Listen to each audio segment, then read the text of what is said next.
നക്ഷത്രം എന്ന ഗൂഗിൾ മാപ്പിൻ്റെ സഹായത്തോടെ യൂദയായുടെ രാജാവായി പിറന്നവനെ, ബെത്ലഹേമിൽ പിറന്ന രാജാവിനെ അനുഭവിക്കുവാനായിട്ട്, കാണുവാനായിട്ട് പുറപ്പെടുന്ന 3 ജ്ഞാനികൾ.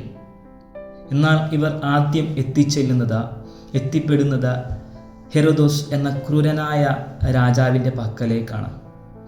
തൻ്റെ കാര്യം സാധിക്കുന്നതിനായിട്ട്, തൻ്റെ ഏകാധിപത്യം സാധിക്കുന്നതിനായിട്ട് ഏതറ്റം വരെയും ആരെയും കൊല്ലാൻ മടിയില്ലാത്ത ഒരു വ്യക്തിയാണ് ഹെരോദോസ് രാജാവ്.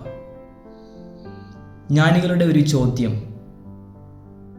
എവിടെയാണ് യൂദയായുടെ രാജാവായി ജനിച്ചവൻ? ഇതാ ഹെരോദോസിൽ ഉണ്ടാക്കുന്നത് വളരെ വലിയ ഒരു അസ്വസ്ഥതയാണ്. പിന്നീട് ഹെരോദോസ് ധരിക്കുന്നത് ഒരു മാന്യതയുടെ വസ്ത്രമാണ്.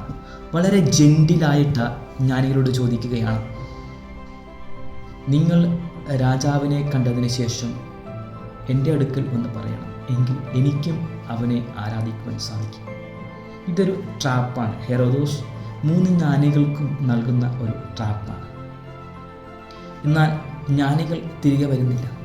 അവർ സ്വപ്നത്തിൽ അവർക്ക് ലഭിച്ച നിർദ്ദേശമനുസരിച്ച് വേറെ ഒരു വഴിയിലൂടെ തിരികെ പോകുകയാണ്. പ്രിയപ്പെട്ടവരെ, നാം ദൈവത്തെ അനുഭവിക്കുവാനായിട്ട് ദൈവം നൽകുന്ന ഗൂഗിൾ മാപ്പിൻ്റെ സഹായത്തിലൂടെ നാം ദൈവത്തെ അനുഭവിക്കുവാനായിട്ട് പുറപ്പെടുമ്പോൾ പല കടമ്പകൾ നാം കടക്കേണ്ടിയിരിക്കുന്നു. ചിലപ്പോൾ ക്രൂരതയുടെ മുഖങ്ങൾ നാം കാണേണ്ടിയിരിക്കും. ജീവിതത്തിൻ്റെ പല വ്യത്യസ്തമായ കടമ്പകൾ നാം കടക്കേണ്ടിയിരിക്കുന്നു. എന്നാൽ ഇതൊക്കെ കടക്കണമെങ്കിൽ, ഇതെല്ലാം കണ്ട ശേഷം ദൈവത്തെ അനുഭവിക്കണമെങ്കിൽ ദൈവത്തിൻ്റെ നിർദ്ദേശങ്ങൾ നാം സൂക്ഷ്മമായി കേട്ടിരിക്കണം, അത് പാലിക്കേണ്ടിയിരിക്കുന്നു. തങ്ങൾക്ക് സ്വപ്നത്തിൽ ലഭിച്ച നിർദ്ദേശമനുസരിച്ചുകൊണ്ട് മാത്രമാണ് ദൈവത്തെ കണ്ട് അവനെ അനുഭവിച്ച് അതിൻ്റെ പൂർണ്ണതയിൽ അവർക്ക് അത് അവസാനിപ്പിക്കുവാൻ സാധിക്കുന്നത്.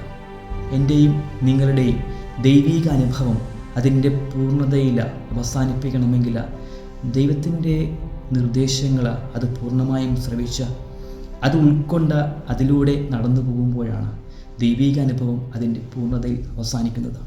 ഈ അനുഭവത്തിലേക്കാണ് എപ്പിഫനി എന്ന വലിയ തിരുനാൾ എന്നെയും നിങ്ങളെയും വരവേൽക്കുന്നത്. ഈ ഒരു അനുഭവത്തിലേക്ക് ദൈവം നമ്മളെല്ലാവരെയും എത്തിക്കട്ടെ എന്ന് ആശംസിച്ചുകൊണ്ട് എപ്പിഫനി തിരുനാളിൻ്റെ എല്ലാവിധ ആശംസകളും നിങ്ങൾക്ക് ഞാൻ നൽകുന്നു. ആമേൻ.